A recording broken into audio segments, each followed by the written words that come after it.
नमस्कार मंडळी, माझ्या YouTube चॅनलमध्ये आपणा सर्वांचे हार्दिक हार्दिक स्वागत करते। सर्वप्रथम आज व्हिडिओ बनवण्याचं कारण असं आहे की आज बैलपोळा आहे आणि त्यानिमित्ताने मी माझ्या विद्यार्थ्यांना थोडीशी माहिती सांगणार आहे। तर बालकवी म्हणजे त्र्यंबक बापूजी ठोंबरे। बालकवी म्हणतात, श्रावण मासी हर्ष मानसी हिरवळ दाटे चोहीकडे, क्षणात येते सरसर शिरवे, क्षणात फिरून येऊन पडे।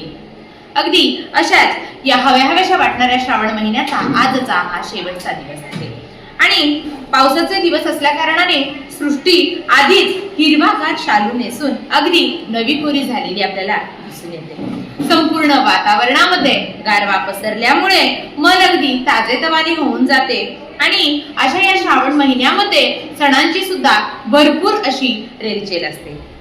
आणि या श्रावण महिन्यामध्ये नागपंचमी, रक्षाबंधन, गोकुळाष्टमी सारखे उत्साह निर्माण करणारे सण आपल्याला आपल्या भेटीस येतात आणि या श्रावण महिन्याची सांगता होते ती बैलपोळा म्हणजेच मातृदिन आणि म्हणजेच पिठोरी अमावस्या असं देखील याला म्हटलं जातं।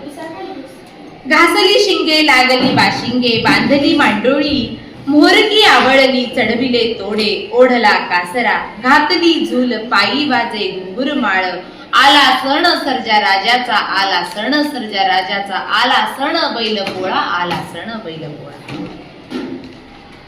बैलपोळा हा सण का साजरा केला जातो यामागे एक दंतकथा म्हणूयात आपण त्याला, ज्याला फोकटेल असं म्हणतो। तर एक दंतकथा प्रचलित आहे।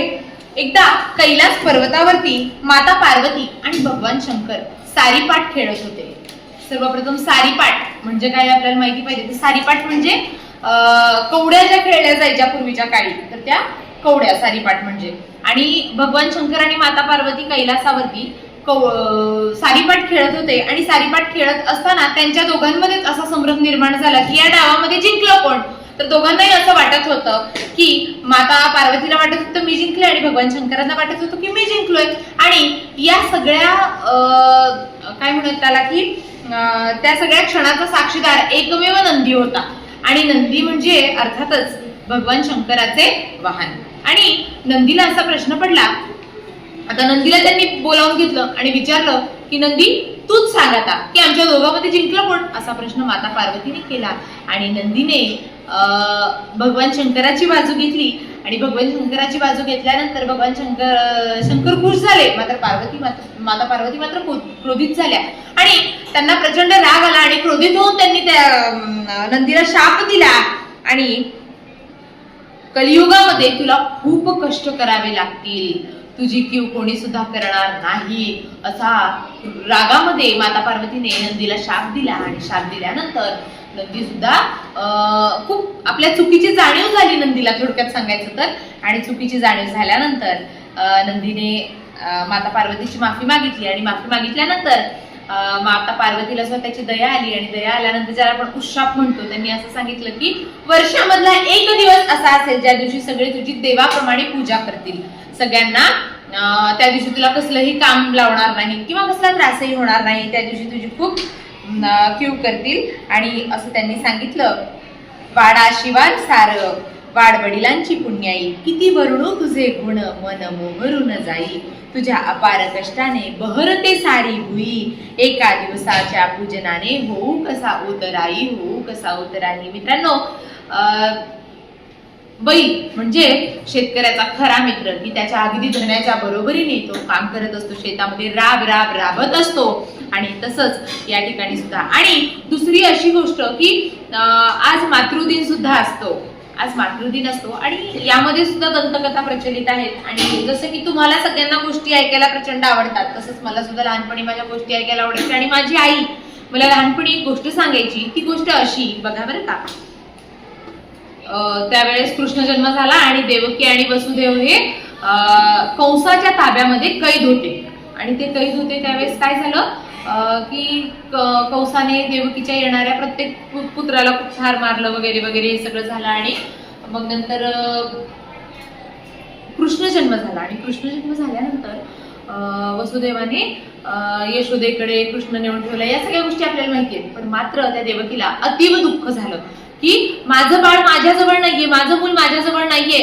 आणि मग आता त्यामुळे ती खूप दुःखात असायची आणि ज्या ज्या वेळेस तिला खूपच दुःख व्हायचा, दुःखात ती बुडून जायची, त्यावेळेस ती असा प्रश्न विचारायची, अतीत कोण? अतीत कोण हा प्रश्न विचारल्यानंतर श्रीकृष्ण त्यावेळेस उत्तरायचे, मीच असं म्हणायचे. आणि ज्या वेळेस श्रीकृष्णाचे हे स्वर देवकीच्या कानावर पडायचे की त्यावेळेस तिच्या त्या दुःखावरती, तिच्या त्या मनावरती त्या मीच या स्वरांनी फुंकर घातली जायची. आणि आईची कूस ही जगातील सर्वात सुरक्षित कूस आहे आपल्या सगळ्यांसाठी. आणि आईप्रती कृतज्ञता व्यक्त करण्याचा आजचा हा दिवस आहे. आणि म्हणूनच आईसाठी मला या ठिकाणी काही ओळी आठवतात, त्या म्हणजे अशा, दुःखात हसवी सुखात झुलवी गाऊनी गोड अंगाई, दुःखात हसवी सुखात झुलवी गाऊनी गोड अंगाई, जगात असे काहीही नाही जशी माझी प्रिय आई, जशी माझी प्रिय आई, ठेच लागता माझ्या पायी वेदना होती तिच्या हृदयी, ठेच लागता माझ्या पायी वेदना होती तिच्या हृदयी, 33 कोटी देवांमध्ये श्रेष्ठ मला माझी आई, श्रेष्ठ मला माझी आई. अगदी खरंच माझ्या आईबद्दल मला जशी आत्मीयता वाटते तशी कोणाबद्दलही वाटत नाही. माझ्या म्हणजे आपल्या सगळ्यांनाच असं वाटतं. आणि प्रत्येकाच्या आयुष्यात आई म्हणजे खास असते. आणि माझ्या पायाला साधी ठेच जरी लागली तर आई ग हे उद्गार माझ्या तोंडातून आपसुकपणे निघतात. म्हणूनच ती माझी पहिली गुरु आहे, माझी पहिली मैत्रीण आहे. आणि देव प्रत्येकाच्या घरी जाऊ शकत नाही, म्हणून तिने आईची निर्मिती केलेली आहे. आणि अशाच आत्मारूपी ईश्वर आणि वात्सल्याच्या जननी असलेल्या त्या तमाम माता भगिनींना मातृदिनाच्या हार्दिक हार्दिक शुभेच्छा. व्यापता न येणारं अस्तित्व आणि मापता न येणारं प्रेम म्हणजेच आई असते, की जे की व्यापताही येत नाही आणि त्याचं मोजमाप सुद्धा कसलंच आपण करू शकत नाही. बाळांनो, आजच्या दिवसाला पिठोरी अमावस्या असं सुद्धा म्हटलं जातं. मग पिठोरी अमावस्या यामागे सुद्धा एक कथा आहे. ती म्हणजे अशी की बैलाची पूजा आज घरोघरी केली जाते. म्हणजे ज्यांना काय म्हणत आपण की शेती नाहीये असे जण काय करतात, मातीचे बैल तयार करतात आणि मातीच्या बैलाची पूजा केली जाते. आणि मातीच्या बैलाची पूजा केल्यानंतर आई मुलांना आपल्या वाण देते आणि वाण दिल्यानंतर पिठोरी व्रत करते. आणि पिठोरी व्रत झाल्यानंतर ती आपल्या घरातल्या मुलांना विचारते, वाण देऊन विचारते की अतीत कोण असं विचारते. आणि मग मी आहे असं ते मूल म्हणतं. आणि वंशवृद्धीसाठी ही पूजा केली जाते. आणि म्हणून आजच्या दिवसाला कदाचित मातृदिन असं म्हटलं असावं. तर आजची पोळ्याची ही माहिती होती.